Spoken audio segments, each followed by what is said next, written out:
पांडु का राज्याभिषेक। धृतराष्ट्र जन्म से ही अंधे थे, अतः उनकी जगह पर पांडु को राजा बनाया गया। इससे धृतराष्ट्र को सदा अपनी नेत्रहीनता पर क्रोध आता और पांडु से द्वेष भावना होने लगती।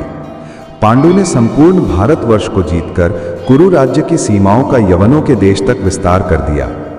एक बार राजा पांडु अपनी दोनों पत्नियों कुंती तथा माद्री के साथ आखेट के लिए वन में गए। वहां उन्हें एक मृग का प्रणयरत जमा दृष्टिगत हुआ। पांडु ने तत्काल अपने बाण से उस मृग को घायल कर दिया।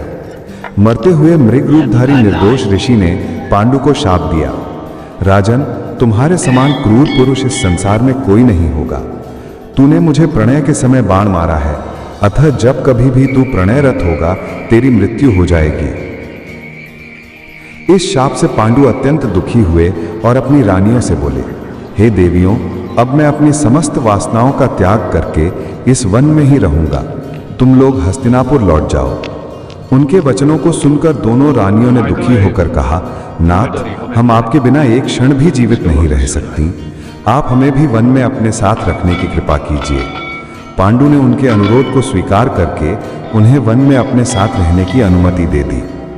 इसी दौरान राजा पांडु ने अमावस्या के दिन ऋषि मुनियों को ब्रह्मा जी के दर्शनों के लिए जाते हुए देखा। उन्होंने उन ऋषि मुनियों से स्वयं को साथ ले जाने का आग्रह किया।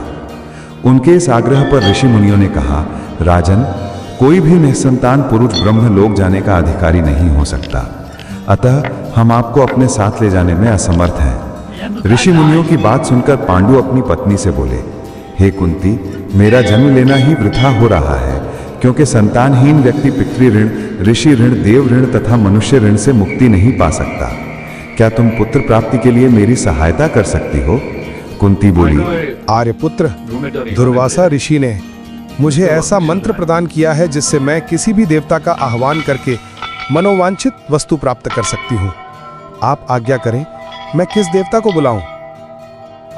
इस पर पांडु ने धर्म को आमंत्रित करने का आदेश दिया। धर्म ने कुंती को पुत्र प्रदान किया, जिसका नाम युधिष्ठिर रखा गया। कालांतर में पांडु ने कुंती को पुनः 2 बार वायुदेव तथा इंद्रदेव को आमंत्रित करने की आज्ञा दी। वायुदेव से भीम तथा इंद्र से अर्जुन की उत्पत्ति हुई। तत्पश्चात पांडु की आज्ञा से कुंती ने माद्री को उस मंत्र की दीक्षा दी। माद्री ने अश्विनी कुमारों को आमंत्रित किया और नकुल तथा सहदेव का जन्म हुआ। एक दिन राजा पांडु माद्री के साथ वन में सरिता के तट पर भ्रमण कर रहे थे।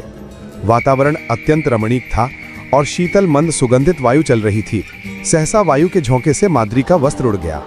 इससे पांडु का मन चंचल हो उठा और वे प्रणय में प्रवृत्त हुए ही थे कि शापवश उनकी मृत्यु हो गई।